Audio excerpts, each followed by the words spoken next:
Yes, boss. I got you. What do you guys have to go? Where's the pantry at around here? Pantry? So we're going. What? Say someone was hungry. What could they get?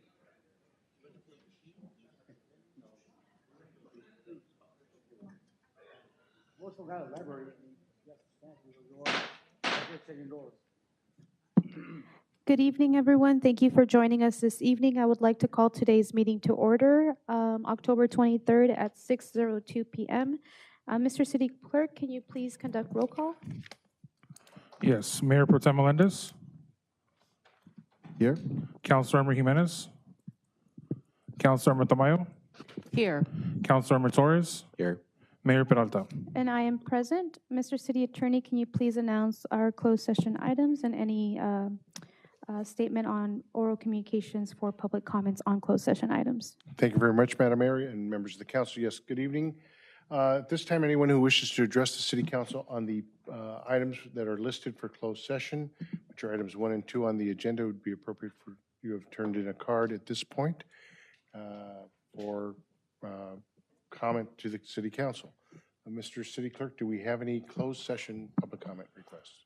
We do not have any speaker cards for a closed session.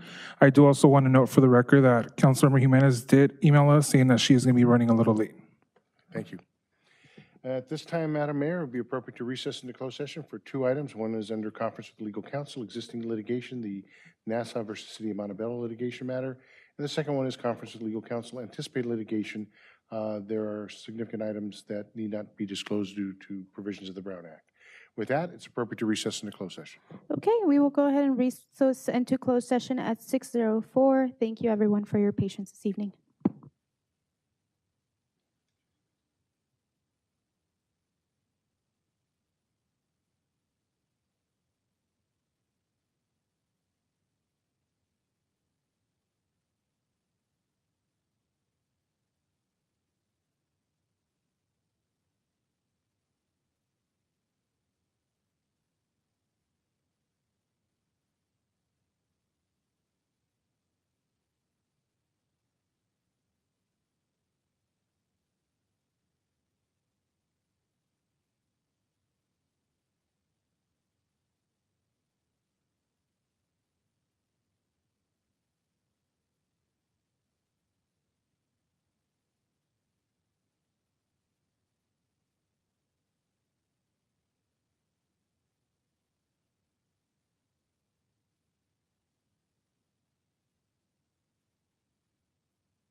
Good evening, everyone. Thank you for joining us this evening. I would like to call our meeting to order at 7:02 p.m.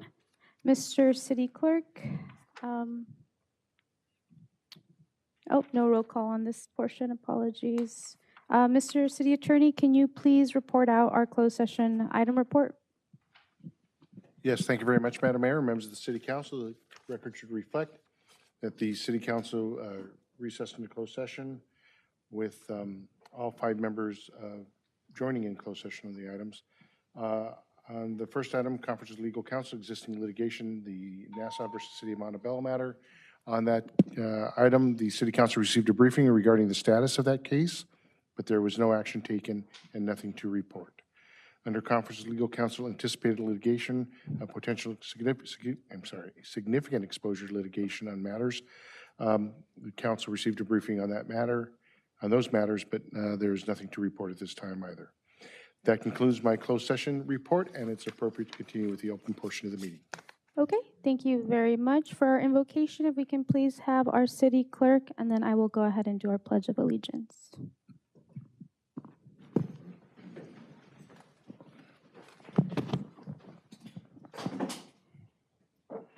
As we gather here today, we pray that we are ever mindful of opportunities to render our service to fellow citizens and to our community, keeping in mind always the enduring values of life, exerting our efforts in those areas, and on those things upon which future generations can build with confidence. Let us continue to strive to make a better world and a community. We ask this in thy name. Amen.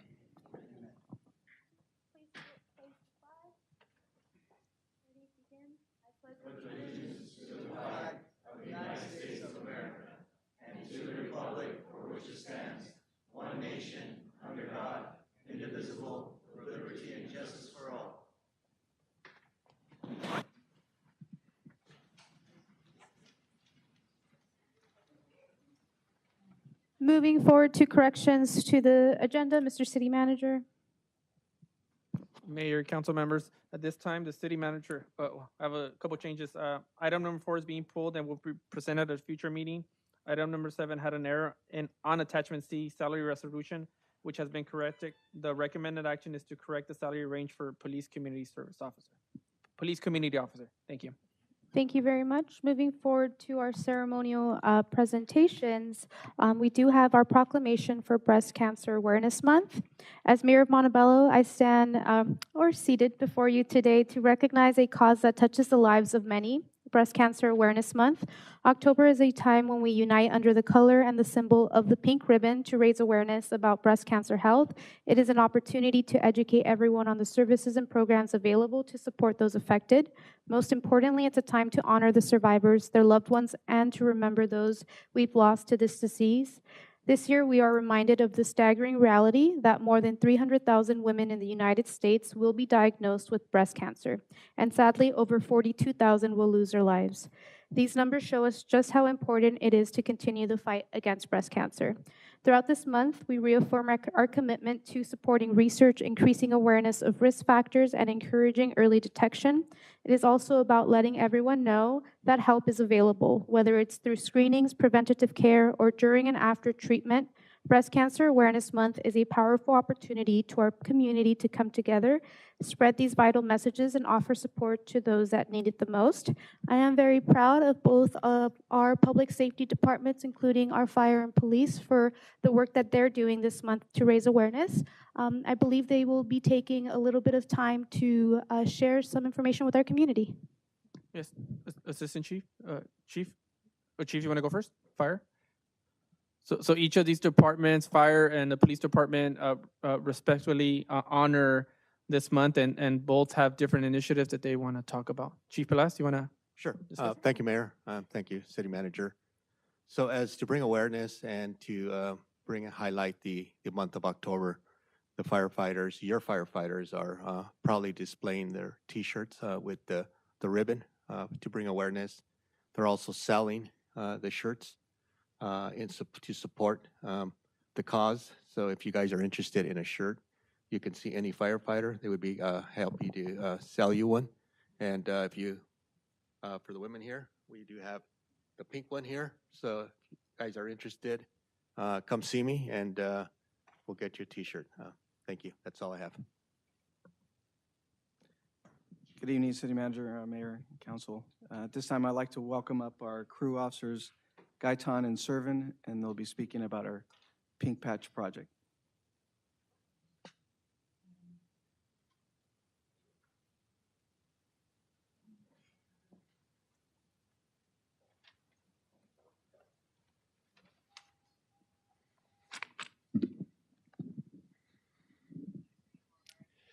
Good evening, Council. I'm Officer Frank Gaitan, and my partner, Officer. Officer Servin. I'd like to share the inspiring story of the Pink Patch Project. It all started back in 2013 with the Seal Beach Police Department. During Breast Cancer Awareness Month, they began wearing pink patches in the uniforms, which sparked a wonderful movement that touched many lives. In 2015, the Orlandale Police Department took a step further by selling these pink patches to the community. This effort raised over $20,000 for the City of Hope, a fantastic movement. This caught the attention of then Chief Anthony Miranda, who introduced the idea to the Los Angeles Police Chiefs Association back in 2016.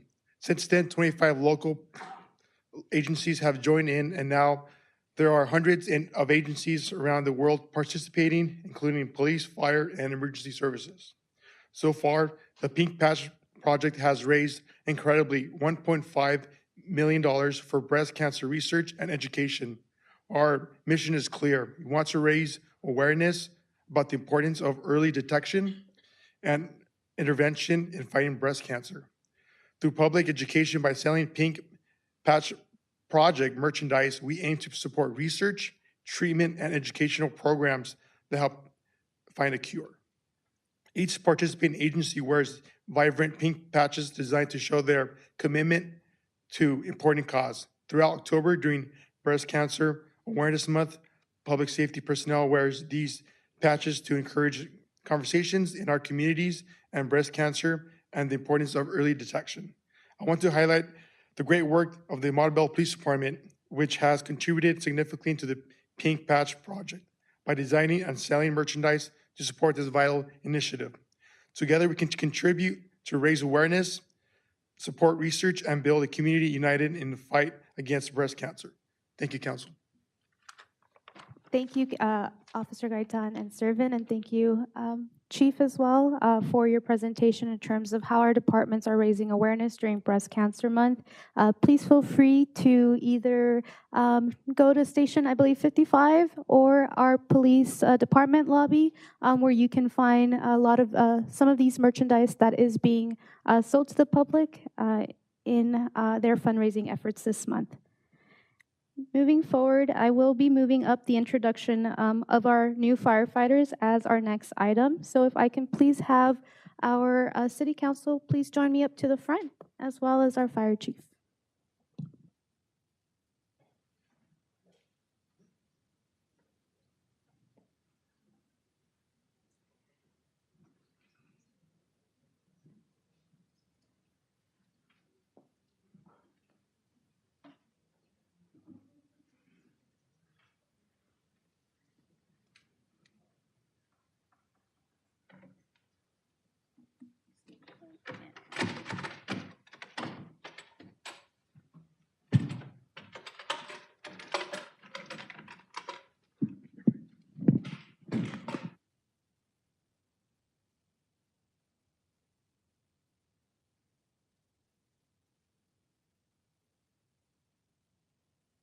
Sure, I can. So today we're here. We had a badge pinning ceremony last Friday, and it was an amazing turnout. It was overwhelming to badge pin. They had their families here, so it was a special moment. These are your firefighters. It's a pleasure to introduce them and an honor. As a fire chief, I'm tasked with the recruitment, the engagement. I like to be actively involved in all areas of it. So it's a responsibility that I take very serious. So I'm very proud of the talent that we acquired. They're going to make this community proud for many, many years. And so I'm going to ask them to come up so we can go ahead and recognize them. Do you want to individually? Okay, let's all come up, guys. Okay. Yeah. So the first one, yeah, okay. I don't see Danny here. I think he had a family emergency today, so. Andrew Parker, Battalion Chief Andrew Parker.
Yes, thank you so much. I do just want to recognize how our department is growing, and I do congratulate our new firefighters, engineers, and paramedics that are joining Montebello, as well as those that are being promoted. I was able to attend their badge pinning ceremony last week, and it was just a beautiful moment to be able to see all your family members come out, your wives, your parents, your children to pin you, and to really welcome you to the city of Montebello to show that we care.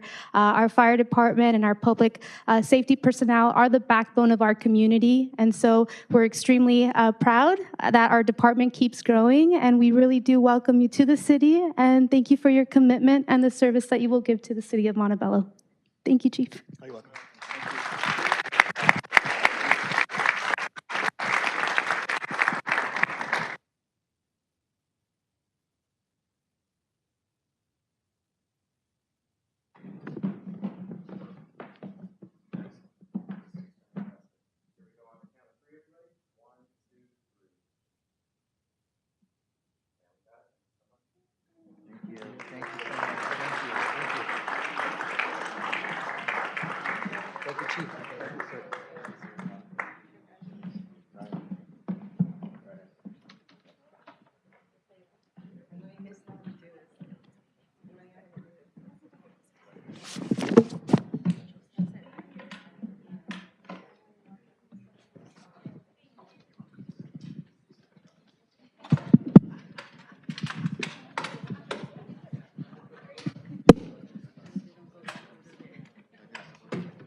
Thank you, everyone, for joining us in our introduction of our new firefighters and those that received a promotion as well. Moving forward in our last presentation this evening, we do have the state of the transit department. And this, I believe, will be done by our Director of Transportation.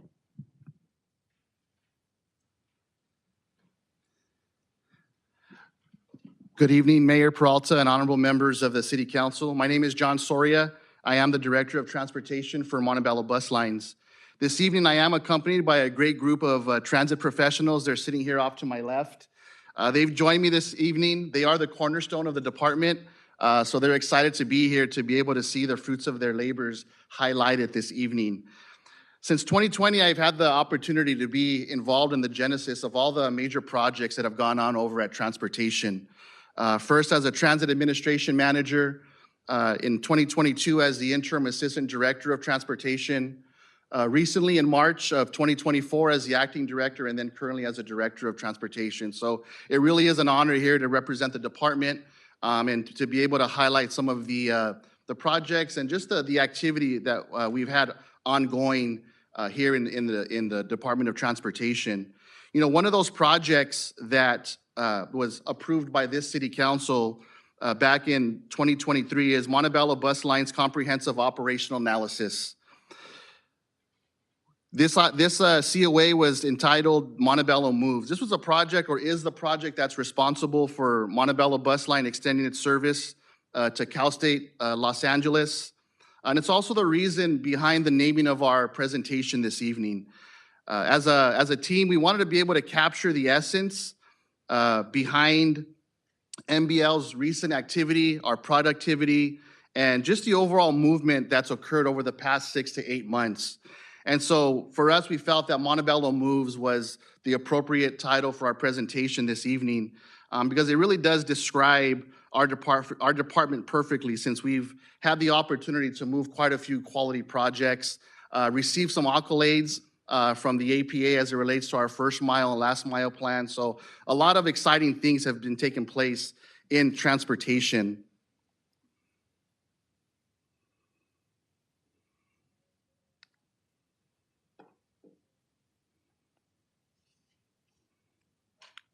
There we go.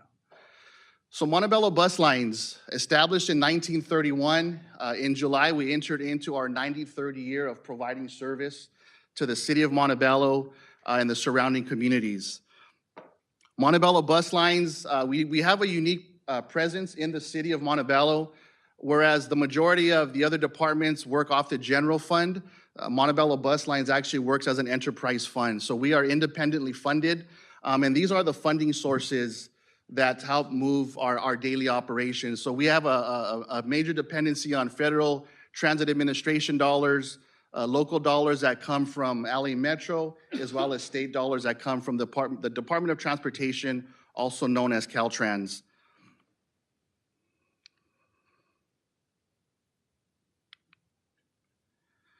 So over the last 6 to 8 months, we've definitely been intentional in the movements that we've made, not just as a department, but also as a partner within the city.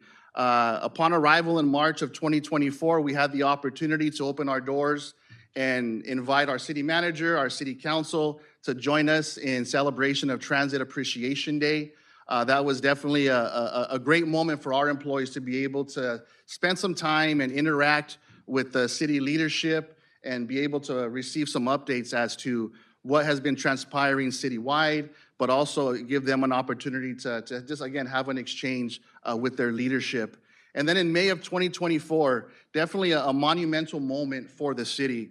The city of Montebello entered into a memorandum of understanding with Smart TD, resolving approximately 2 years of impasse and being able to bring some much needed benefits and compensation to our bus drivers, our equipment mechanics, and our service workers there at transportation.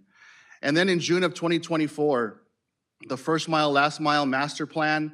So this is a project that the Department of Transportation applied for. It was a grant, a SCAG grant that was circulated in 2021. Montebello Bus Lines went out for award, and that award, that master plan, which you'll hear a little bit more about later in one of our other future items here, but it received an award of excellence. So this really is a great project. It was guided by a vision zero strategy approach. Vision zero strategy, what that is that's a strategy that tries to find a way to not just minimize fatalities, but get to a place where we have traffic strategies in place that actually get to fatalities that are at number 0. So really a great opportunity. We did have our mayor join us to receive that award during that time. And then in July of 2024, again, transportation looking to be a collective partner citywide. We hosted an analyst lunch. This was an opportunity for analysts citywide to be able to come together, to network, and be able to have discussions on different projects that are taking place citywide, whether it's in transportation, finance, public works, planning. So again, another opportunity for our staff to network and build relationships across the city. This was important for us, especially for our staff. For transportation, we're not on site at City Hall, so we don't have the luxury of being able to bump into our colleagues here and there when we're passing through the hallways. We're located off of Taylor and Olympic, so this really was a great opportunity for us to be able to host our colleagues and our fellow employees for an opportunity to network and have lunch with one another. And then just here recently in October with the Employee Rideshare Week, what we did was we piggybacked the annual health fair. The health fair is when we have open enrollment for all of our health benefits. It's an opportunity for our employees to be able to come together, see what the new benefits are that are on the horizon for them. And what we did with Employee Rideshare was we piggybacked this event we hosted with the Habit Truck to ensure that we maximized engagement for the city, and we were able to be a partner in ensuring that all of the benefits that are available were maximized and again, shared and advertised with our employees. Our administration division, this really is the nuts and bolts as it relates to the dollars to make the operation move. So this is, again, a little snapshot of what our dollars look like. Here in June of 2024, our team has been working hard, closing out old grants. That was one of the things that has been nagging transportation over the years is we were consistently running on open grants that had already been open for some time. I mean, dating back to 2018, 2017. We're currently looking to close one out that pretty much predates everyone at Transit at the moment. It goes back to 2012. So the team really has been doing a great job on addressing these grants and getting our books in order so that we're better positioned in the future to be able to go after additional grants, whether it be from the FTA, Caltrans, or Metro. And then some of our current grants, we're working on some grants that are going to allow us to be able to purchase additional hydrogen fuel cell buses. So the state of California has a very aggressive clean air initiative where they want all of transportation to be clean by 2040. Our team has worked aggressively to identify the best path forward, whether it was battery electric buses or hydrogen fuel cell electric buses. We made the determination that it would be the most advantageous for us to go forward with the hydrogen fuel cell buses. Again, we do have an item before you this evening for consideration for award. We'll be looking to work with one of the prominent consultants in this industry to help us build out our zero emission bus facilities and bus fleet transition plan as we move from a traditional gasoline and CNG and we move towards hydrogen in the future. Then also we have a current grant open that's working to help fund the HVAC and roofing project. That project has come along well. Our roofing component is complete. The HVAC is pretty much there as well, about 95%. And then we'll be moving to the next phase, which is the solar phase of the HVAC and roofing project, which is part of a larger citywide project. New grants that we'll be looking at towards the future for relief vehicles, asset management system, and then again, a portable hydrogen fueling station. Our goal is to place Montebello on the map. We want to be the first municipal transportation agency with hydrogen, not just in the San Gabriel Valley, but throughout Los Angeles County. So we are on track to be able to take that flag and really put Montebello at the forefront of cutting edge technology. And these grants are gonna help us get there. And then just on the horizon, we do have some upcoming grants that we are working on. We have a quick build project. This one is specific to the first mile, last mile plan. We're looking to obtain some funding from SCAG for the Madison Avenue Neighborway. Again, another exciting project that will help connect the Rio Hondo riverbed with our local community, and there'll be some traffic measures there that will help us be able to get this exciting project underway. Then our bus stop improvement plan, support vehicles, and again, more hydrogen buses. So we are looking to ramp up. We do have 3 hydrogen buses that were purchased recently with this city council's approval. We anticipate that those buses will be arriving here somewhere in the summer or fall of 2025. So a lot of exciting things on the horizon for us in transportation. And then there, just at the bottom, a quick little snapshot Our operating budget, we run at about $38 million. We run with a staff of about 200. We actually have our own CIP budget. That CIP budget is tied into some of these projects. That runs at about 12 million. We have unobligated funds. Again, this team is really working hard to do some cleanup. That's $17 million, that's ours. And we just haven't been able in times past to be able to get these dollars obligated and get some of these projects off the ground. But we currently have a great team. They're working on grant management. So these dollars will be programmed and obligated here in the near future. So we will definitely be coming back to the City Council looking for approvals on some additional projects that we're working on. And then our cash balance reserve fund. So we're running at nearly 100%. We are looking, again, once we turn the corner from 24 into 2025, we'll be looking to come back to City Council and be able to obligate some of these dollars as well, to ensure that we maximize those dollars. And we're being good stewards of the public dollars that we've been entrusted with as a public entity.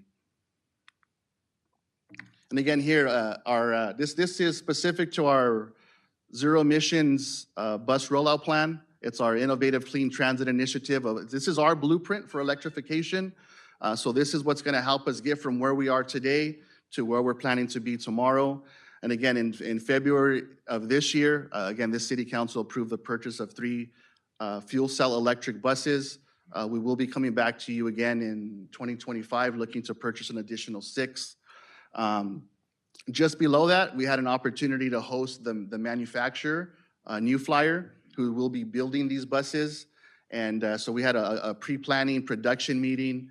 Once these buses enter into production, we will be sending our facilities and our fleet managers out back east to make sure that they understand how this technology works, whether it's related to the facility or to the buses. And then we'll be able to ensure that there's all the safety precautions that are taken once we receive those buses. And then again, we had here in September, another meeting where we hosted CTE for our zero emissions hydrogen transition plan. So this particular group here, they're very engaged in the hydrogen conversation. They are working closely with the state of California on a program called ARCHES. What ARCHES is looking to do is to make California a major player in the hydrogen distribution and generation industry. CTE is working to be the consultant that leads the efforts on bringing 1,000 hydrogen electric buses to California. We're not part of the 13 agencies, but we will be a major player as a local municipality to move these buses and again be in the hydrogen conversation going forward. Our maintenance division, again, so in May of 2024, we had the HVAC upgrade that was completed. We had I think last summer they had some challenges there with the heat and an overload of high degree weather and some difficulties. So this year in May, Public Works under the leadership of Deputy Director James Coyner, they had a strategy in place to ensure that they were able to swap out and upgrade our HVAC system ahead of the summer and ahead of some of these 100-degree days. So that worked out well. So we had some cooler weather this summer than what we had last year. And then moving on, again, we have a really good facility. That facility at Transportation was built in 1996. It has some really good bones. Unfortunately, it just hasn't had any upkeep and maintenance over the years. So in September of 2023, we had a restroom renovation. This was phase 1. City Council approved this for us to be able to go in and upgrade the restrooms for our operations division. So there's some pictures there. These are pictures that are specific to our men's and our women's locker rooms for our bus operators. That project was just completed this year in April. And again, we will be coming back here for phase 2. Our phase 2 will cover the remainder of our facility, but it will also grow into the public works side, being that is our facility. And we'll be doing some renovations over there and some prep work ahead of the renovations for Fire's EOC so that we ensure that the amenities are upkept there and there's some rehabilitation to the facility as well. And then we did, in May, again, we did an employee lounge refresh. So our lounge where our bus operators check in and check out, or they spend their time when eating their lunch or getting ready for their shift. So we went through there, we painted the walls, we did some refreshing on the technology that's there. We have a really neat mural that went up there, so our branding is on the wall. And then we had some older furniture. What we did was we went out and we just rehabbed it. We took it out, we found a local vendor. Local vendor did the reupholstering on it, and so just a nice little refresh there so that our bus operators have a comfortable place to be able to sit in between their shifts. For our maintenance division on our fleet side, in April, we did a rebranding of our cutaway, did a refresh on that. Again, there was quite a few of equipment that was just outdated. There was some challenges upon my arrival in March of the folks being able to get the tools that they needed to be successful in the daily operation and the completion of their duties. And so we ensured that we were able to onboard some new equipment for them so that they would be able to do their job safely and not have to find ways to, for lack of better words, Mickey Mouse tools. So a new tire, a machine came in June. A new shop truck arrived in September. And then we're moving on. We have our classic bus there. So in August, another little refresh. So we're getting that bus ready for the holidays as well. So we have some things planned as we move into the Christmas holiday season where we want to be able to showcase our bus there. Enterprise asset management software. The RFP was released in July. Contract awarded it'll be contract awarded actually in November. So we kicked that back just a little bit. This helps us keep better track of all of our assets, whether it's fuel, it's parts, our buses, anything related to our fleet.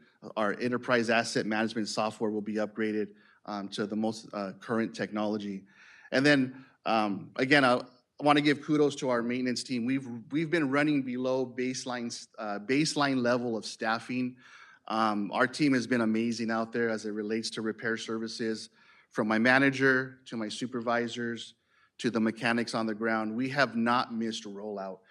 So they have really been the backbone and the lifeline for transportation. If you've looked at some of our communiques that come across your desk, you've actually seen that our service has increased. We're getting close. We're averaging close to anywhere between 95 to 100% on service delivery. That can't happen without these professionals. So my hat's off to them. They've done an amazing job. Reinforcements are arriving, so we do have new mechanics that are onboarding. They're going through our training program at the moment, service workers, so there's definitely some relief. I told the manager we won't have to make him work Christmas this year because he's gonna have some help, so. But no, they've done a great job. They've really done a great job keeping our fleet up and running and ensuring that we meet service for our community and the surrounding neighborhoods. Moving over to our operations division. In August, what we did, we onboarded on-call translation services. We service different communities that speak different languages, and our staff was not equipped to speak these different languages from these different communities. So we wanted to make sure that anytime anyone called Montebello Bus Lines, that they would not go without receiving quality customer service from us. So whatever language they may be speaking, we may not have the staff on site, but now we have access to on-call translation services so that we can ensure that whomever calls us, whatever language that they're speaking, we'll be able to service them and ensure that we provide superior service to our constituents. Again, service delivery, we're averaging about 99%. On-time performance has increased 81. Since the adoption of the MOU, we've seen call-offs decrease. We were averaging anywhere between 13 to 14 call-offs a day. Those numbers have come down. Because those numbers have come down, our operators are coming to work. That's why, again, we're also able to see these service delivery numbers performing at such a high number. In addition to that, we have been able to add some additional mileage to the service that we provide. So those 6,000 miles, those are added 1,000 miles per month. Because our folks are showing up, we're able to what's called add tripper service to our regular service that it gets bidded out every so many months. So again, that helps us move towards providing more service. It allows us to decrease what's called the headway. That's the time in between a bus arriving. We're able to decrease those numbers from 45 minutes to 30 minutes to 25 minutes. So again, it's been a collective effort, not only from our mechanics on the maintenance side, but even in our operations division with our bus operators, showing up to work and providing quality customer service for our communities.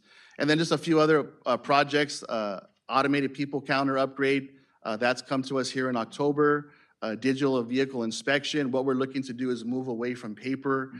We are in a test phase at the moment with some iPads, where these iPads will be assigned to each bus, and it allows our folks to be able to do some vehicle inspections without having the need for paper.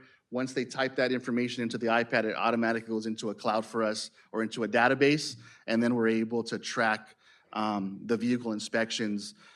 We're also piggybacking some of what, it's not up here on the slide, but some of what Director Sosnowski has presented as it relates to AI. We are going to be introducing an AI platform here in December, January, as it relates to predictive maintenance. So we are onboarding a pilot for 60 days. This will help us as it relates to being able to identify a bus breaking down before it breaks down, and then it helps us with the efficiency of fueling. So we have a lot of exciting projects on the horizon. So we were excited to see that policy come in. It opened the door for us to be able to move towards this AI platform. It's called Entangle, so we're looking forward to introducing that here in the next few months as well. And then the future of transit, smarter, faster, greener. What we have here is just a few different projects that we are looking at working on as we move into the future, as we move into 2025. Again, we are looking at a strategic plan. One of the things that we want to work on is ensuring that we have a roadmap for the next 5 years. So this way, it doesn't matter who's there or who's not there. If we have this roadmap built out with these projects, with this vision, as well as with City Council's input as to what you see for the future of transportation as it relates to Montebello bus lines. And then we'll be incorporating all these other little projects that we have here. Facility surveillance camera upgrade, again, the purchase of some relief and support vehicles, the hydrogen program deployment, upgrading our operators handbook as well as our corporate shop handbook. We will be focusing on training and safety in this upcoming year and ensuring that there is uniformity and consistency across both divisions, whether it's operations or maintenance, and ensuring that we have a safe environment for all of our employees. Looking to pursue some competitive grants, facility improvement project. This is an exciting one, an open loop payment. As we know, we have the World Cup that's going to be coming to the Los Angeles area in 2026. We also have the Olympics that are coming in 2028. What an open loop system does, it allows us to be able to accept any form of payment from any passenger that gets on our board, that boards our buses. At the moment, we can only accept cash or a tap card. So going to a universal open loop system will allow us to accept other forms of payment, credit cards, debits, Apple Pay, Google Pay. So again, something that we'll be looking forward to onboarding here in the near future. Extending service of operation. We do want to see an expansion of our service. We do have our eyes set on certain areas. It will take manpower, so we want to make sure that we expand carefully, but we want to see our footprint grow a bit to Rio Hondo College, potentially to the city of El Monte. They have a large transportation hub there. So again, growing our system as we grow with the onboarding of additional resources, additional staff, extending our hours of service. We still have not gotten back to pre-pandemic operations. So our goal is to not, obviously it's a difficulty across transportation. Montebello Bus Lines is not the only agency that's impacted. Metro's impacted. But we want to be able to get to a space where we're extending our service and we're ensuring that our disadvantaged communities have access to public transportation later than what it is currently. So these are some of the things that are on the horizon. We did leave a few bubbles blank because we want to be able to hear from our city council and see what projects or what vision that you guys have for us as well, as we move into the future to, again, to be smarter, faster, greener, but to be committed to what our motto is, right? Be dedicated to superior service to the city of Montebello and to our surrounding communities. And that is our presentation. Any questions or comments for us this evening?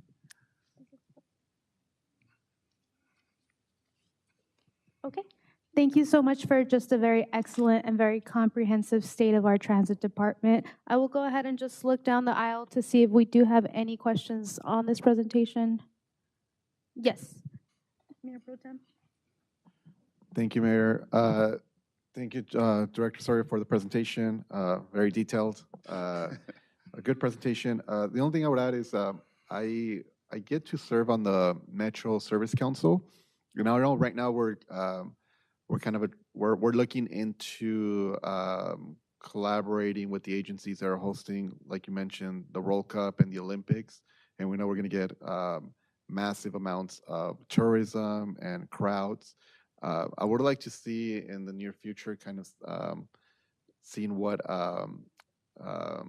outreach we can do or any potential plans that are coming into the pipeline in regards to us providing support and assistance, or even collaborating also with Metro and the surrounding cities. As you know, I'm guessing we're going to get, we have our hotels here, we have a lot of transportation that comes through here, and just kind of seeing what partnership we can get with Metro and other surrounding cities as well. But thank you. Yeah, no, absolutely, Mayor Pro Tem. We definitely do have a team that attends the regular meetings with the Metro Board of Supervisors. It's a BOS subcommittee, and as these conversations are starting to pick up, we're definitely keeping our ear close to the ground for those exact things, right? Because there are going to be a lot of logistics and resources that are required. Currently, Metro doesn't have the bandwidth to be able to fully support the Olympics as they arrive. So there will be a dependency, not only on us, but there'll be a dependency on our local, public safety as well, and opportunities for us to collaborate and hopefully attract folks to our community as well, right? To be a destination. So we'll definitely be on the lookout for those opportunities. Thank you. Any additional questions, comments? No? Okay. Just want to once again thank your leadership, your management team, our rank and file, as well as our city manager. We've really seen under this leadership just a very transformative change within our transportation department. We have the third largest municipal transit system in the whole county of Los Angeles, and that is something that we should be very, very proud of, from reaching a very historic contract with our Smart TD bus operator shopkeepers to the renovation of facilities that improves morale, to just very exciting projects that are coming forward, such as item number 9 that will be touching base a little bit later. Just very, very proud of the work that you all are doing to ensure that our department is one that is providing improved and excellent services to our residents. Thank you. Thank you so much, Mayor. Wow. Thank you, everyone, for your patience.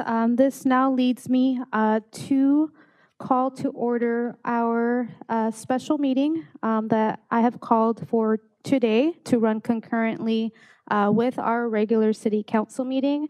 So I will go ahead and call our special council meeting to order at 7:46 p.m. Mr. City Clerk, can you please conduct roll call for this? Yes. Mayor Pro Tem Melendez. Here. Councilmember Jimenez. Here. Councilmember Tamayo. Here. Councilmember Torres. Here. Mayor Peralta. And I am present. Mr. City Attorney, can you please read the statement of oral communications before receiving any public comments on this item? Yes, thank you very much, Madam Mayor, members of the City Council.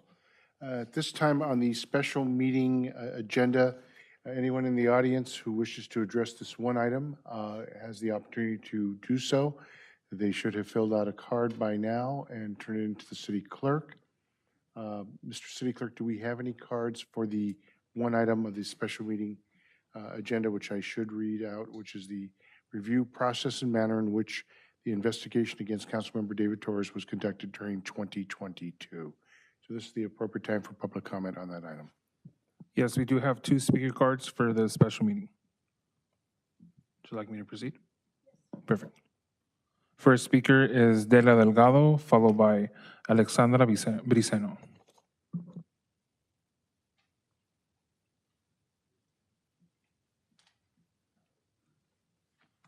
Good evening, Council, Mayor, Madam Mayor, and council members. My name is Delia Delgado.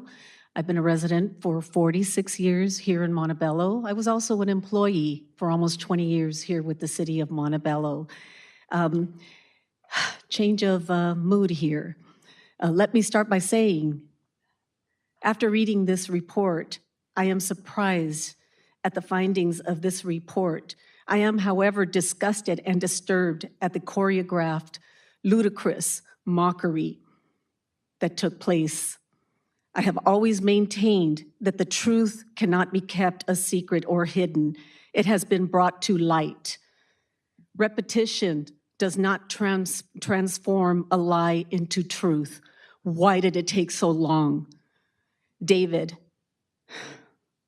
I'm so sorry for what you and your family had to be subjected to by this sham and hypocrisy. For those of you who took part in this witch hunt, here or not here, shame on you, shame on you. And to the peanut gallery who chose not to be here today with their jeering, their vindictive, cruel, insidious behavior, shame on you. I hope you're listening. All the involved need to be held accountable. This is clearly a defamation of character, and it is not acceptable. The shame you brought upon our city will be your legacy. Something has to be done. Thank you. Next speaker is Alexandra Briceno.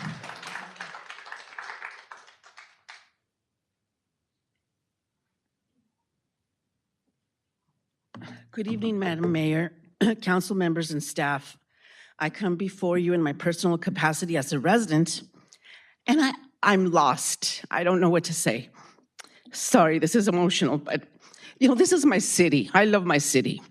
And I wish that my council members would work in unison and not turn against each other and be evil, because it doesn't move us forward.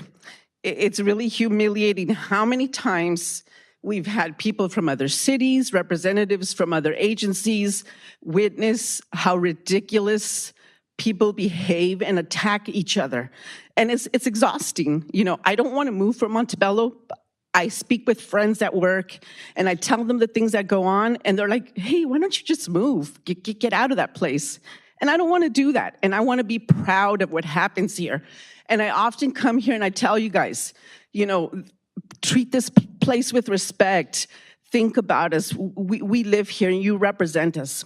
And so I want to ask that you guys come up with a guiding document to sort of prevent this from happening in the future. Maybe something that says, hey, if these rules are violated, then you can strip a council member of his committees, of his privileges, of his authority, but clearly dictate them. Or, tell us in one of your council auras, tell us the residents, hey, this is how you as a resident can prevent this. Let's stop this from happening. This was an evil witch hunt, I must agree. So we witnessed repeated attacks, the humiliating treatment that you had to undergo day after day after day, David. I don't know how you did it. I don't know how I didn't break you. I'm in awe, okay? And this evil collusion between our former city manager and council members was an abuse of power and a waste of city resources. When I witnessed that, I was so ashamed to be associated with the former mayor, Kimberly Ann Cobles Cawthorn, right? I was her planning commissioner. And when I witnessed this evil witch hunt that was supported by her and spearheaded by her, I quit. I was so embarrassed. So please, Madam Mayor, council members, come together and come up with the plan so that this abuse of power doesn't repeat itself. And that's what I'm asking. I hope you listen. Thank you. Mayor, that does conclude all speaker cards for the special city council meeting. Thank you. This moves us forward to item number 1 in the special meeting, which is a review process and manner in which the investigation against Councilmember David Torres was conducted during the 2022 year. Mr. City Manager, Mr. City Attorney, is there additional information that could be provided at this time? Excuse me. Thank you, Madam Mayor. I'll start the conversation. The city was engaged in a personnel investigation, which will not be the topic of tonight's conversation, but it led to certain information that put into question the issues relating or regarding the May 3rd, 2022 and investigation that was conducted in 2022 against Councilmember Torres. As a result of that initial personnel investigation, the circumstances that arose from that investigation were identified by a special counsel's investigator, Mr. Keith Kilmer, who was present tonight. Mr. Kilmer had then been assigned to look more closely into the process of that investigation. The result of that examination is before you this evening in the form of an executive summary, which has been made part of your public package and outlines the circumstances and issues and areas of concern that surrounded that investigation and the presentation by then Special Counsel Nancy Domanian. Mr. Kilmer, after reviewing and examining, and he's going to be able to address any issues or comments that he has and questions, found a number of inconsistencies and problematic conduct in the manner in which that investigation was conducted. And those are outlined in his executive summary that's part of your agenda report.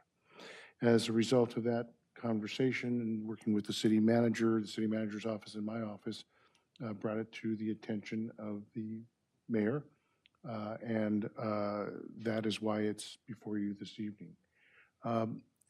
Again, investigations are intended to be fair, with due process, without a predetermined result to start the investigation, and to present to the city council, the then city council, the facts and circumstances that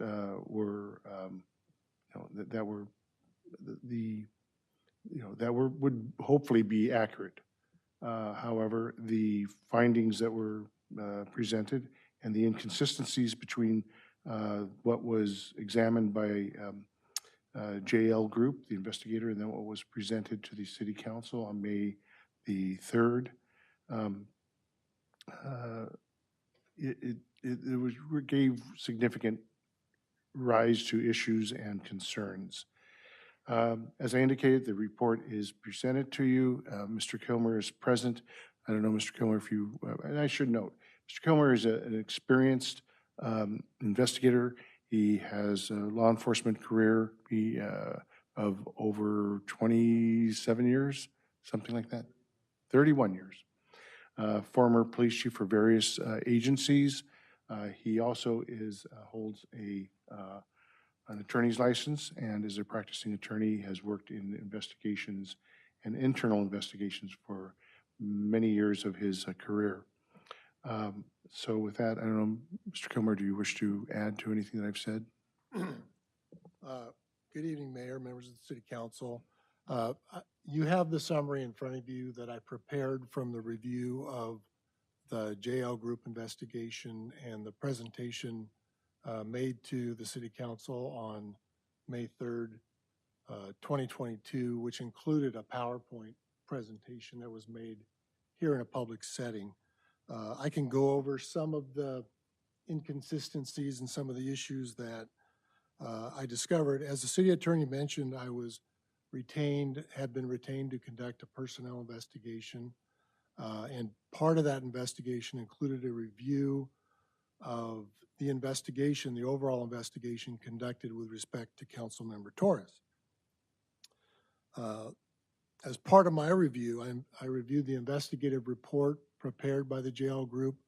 Overall, it was a thorough report. There were a couple of issues from my investigative background that I discovered.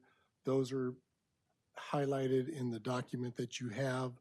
The report from the jail group was submitted on March 29th, 2022, a couple of months prior to the presentation made to council.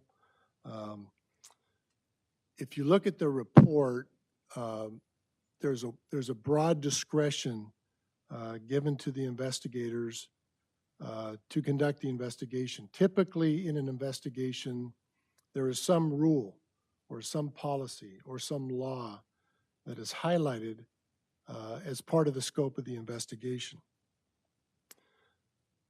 In the investigative report, there is no specific rule in the scope of the investigation, but there is a statement that the investigators were given broad discretion to determine any quote unquote misconduct on the part of Councilmember Torres.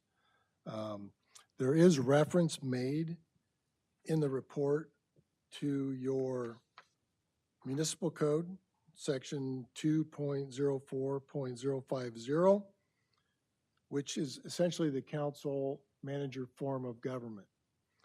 And if you're familiar with that, in section E, there's some language that sort of highlights the duties of the council versus the city manager, and the city manager is in charge of the operations and the management of the city, and council is prohibited in ordering or instructing department heads or other members of his staff or her staff. The finding made in the investigation conducted by the jail group was that there was misconduct. But the misconduct in the report is not really specified as to what rule was violated. This is the only provision highlighted in that report. There's no specific finding that Councilmember Torres ordered anyone improperly. There's a lot of information in the report that talks about emails, communications, requests for information, repeated requests for information, and difficulties by management staff in handling those significant requests for information. So my point here is that the finding in the jail group investigation report, which was managed under the auspices of special counsel at the time, I think the city attorney referred to, there's really no specificity as far as the scope, which is typical in an investigation, and there's no real specificity in the findings that are made. I reviewed the report. There were quite a few individuals that were interviewed in the report, but the scope and the findings were kind of general in nature, not specific, although the report was thorough. As part of the overall investigation and the presentation made to council on May 3rd, there was a PowerPoint that was reviewed, and there was a video of the presentation that was reviewed in part of my review. It was noted in that, and it's highlighted in the document that you have, that there are a significant number of slides included in that presentation. A small amount of those slides really involved the investigation and the findings. A lot of the slides in that presentation were, in my review and the manner that it was presented, were kind of provocative in nature, not necessarily related to the investigation or the findings. There was some additional comments made during the presentation that were not necessarily on point with the findings made by JL Group. One specific issue that I found and discovered, which was concerning, was the JL Group investigation finding, if I can find it,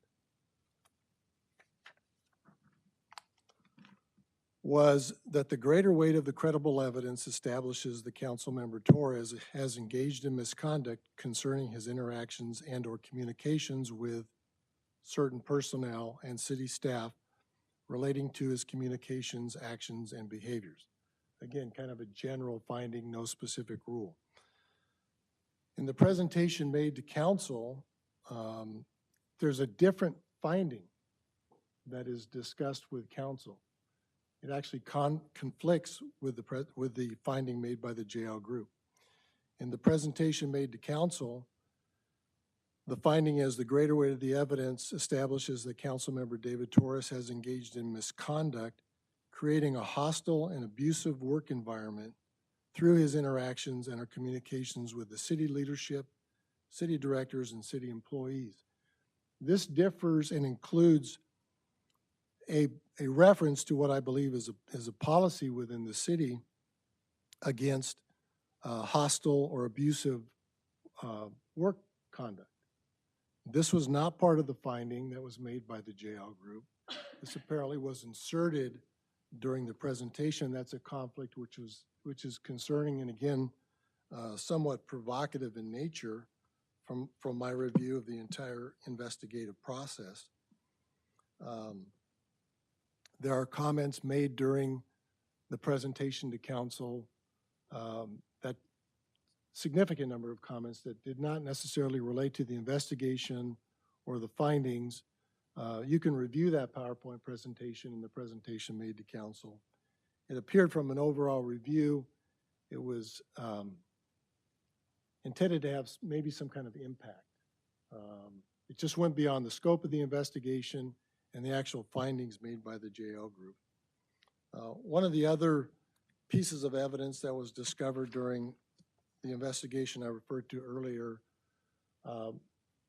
was that there were ongoing communications between complainants and witnesses in the investigation related to David Torres and the investigator, the special counsel.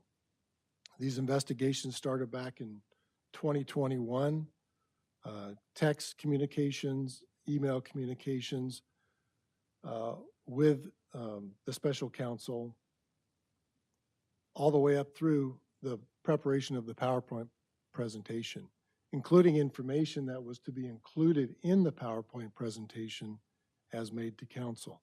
This is unique. This is kind of indicative of an ongoing collaboration with an investigator that's not necessarily documented. Investigation should be objective in nature, but the communications that were occurring over a period of time and the information that was provided to the special counsel indicated some other involvement, some ongoing communications with respect to the overall presentation that was ultimately made to the city council.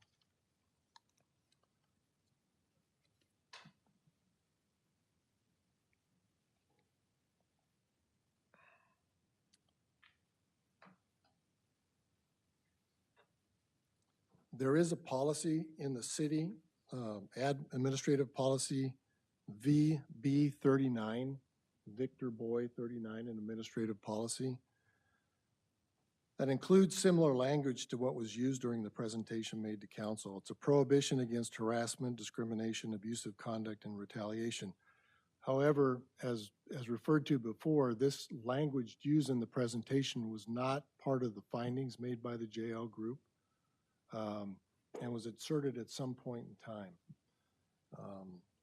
Those are some of the factors and some of the concerns that came up during my review of the investigation and the ultimate presentation made to the city council. I'm open to any questions that you have at this time. Before we go to that, Mayor, included in your staff report and as part of the evaluation from Mr. Kilmer are certain key points that maybe Mr. Kilmer, you and I can discuss, and then also the city manager may have additional information.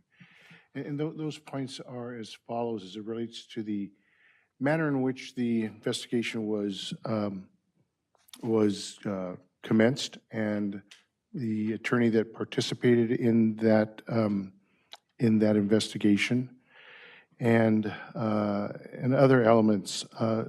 Initially, in the staff report, it's highlighted that, new facts and circumstances have come forward, that the attorney who was chosen to investigate this matter was, it appears that they were selected by parties who have filed, by the parties who had filed the complaints against Councilmember Torres. And I don't know, Mr. Kilmer, did that come across in your information or not? Yeah, Mr. City Attorney, as you know, there were several attempts, I think, on your part to obtain the actual report. It was not forthcoming, readily forthcoming. When I received the report and conducted a review, there was some, it didn't appear to include any attachments to the report. It appeared to be in some format. There were no transcriptions of the interviews included. There were no recordings, which would be part of a final investigation, which would be part of a completed investigation. There has been evidence of relationships, as you referred to, between management employees and special counsel, and potentially previous relationships between those members, which is also kind of an indication of a non-objective investigation, as though there is maybe something else going on with respect to that investigation, with the way that it was developed, the way it was conducted, and the way it was presented, and the timeline and the ongoing communications that were involved that I referred to earlier. Madam Mayor, in the report, in the staff report, there's discussion about the retainer agreement between the city and special counsel, Ms. Domanian. My office has made numerous requests to receive the entire files from Ms. Domanian. As Mr. Kilmer indicated, this been happening over the last course of, I'd say, 6 months to a year. It included having to file a complaint with the State Bar, as directed by the City Council. And at this point, we have, at least my understanding, Mr. City Manager, if this is correct, there has been no retainer agreement between the city and special counsel discovered. It's not in the files of the city. I should note that under the professional rules of conduct for attorneys, is that whenever an attorney has an expectation of legal fees to exceed $1,000 or more, that the attorney is obligated to have a written retainer agreement with the party they're representing. And the significance of that is, the fact, number one, that there is no retainer agreement between the city and the former special counsel. Those bills have been paid. But there's no indication as to who, we do not have a retainer agreement to see who authorized or signed, or who was the client and who was represented. So that's problematic from a standpoint of having an attorney's, whether former management personnel of the city had retained this individual. That would be, I think, very important for the City Council to know. And so I'll turn to the City Manager. Has there been a retainer agreement ever located? Mr. City Attorney, that's accurate. As of now, there is no there's no retainer agreement, which is typically what you need to establish a working relationship and a mechanism for the scope of work to be concluded. So as of now, we don't have a retainer agreement, and we have not been able to obtain one. And as part of the other investigation, personnel investigation that I mentioned, that's really what was the impetus that came to light, that there were